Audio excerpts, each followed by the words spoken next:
243 ressortissants français, mais aussi allemands, japonais, anglais et bien sûr haïtiens ont été rapatriés d'Haïti hier en Martinique. Vaste opération menée par le ministère des Affaires étrangères en coordination avec les forces armées déployées aux Antilles. 3 navires de guerre ont dû être affrétés pour l'occasion et les ressortissants ont été évacués par hélicoptère depuis Port-au-Prince, notamment Florin Ossu, notre correspondant en Martinique, a pu les rencontrer juste avant leur départ. Reportage.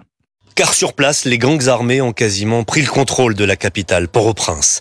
Jean, franco-haïtien évacué par l'armée française cette semaine, demeure inquiet pour le reste de sa famille restée en Haïti. Derrière, il y a un peuple.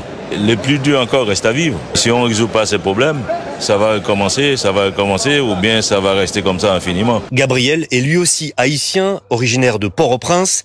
Il attend désormais une intervention militaire de la France. C'est que la capitale qui est bloquée. Il faut une intervention. La solution, c'est ça. C'était mieux d'envoyer l'armée au lieu de rapatrier tous ces gens-là. Ça coûtait beaucoup plus cher à la France. Parce que là, on décompte des 3 bateaux de guerre.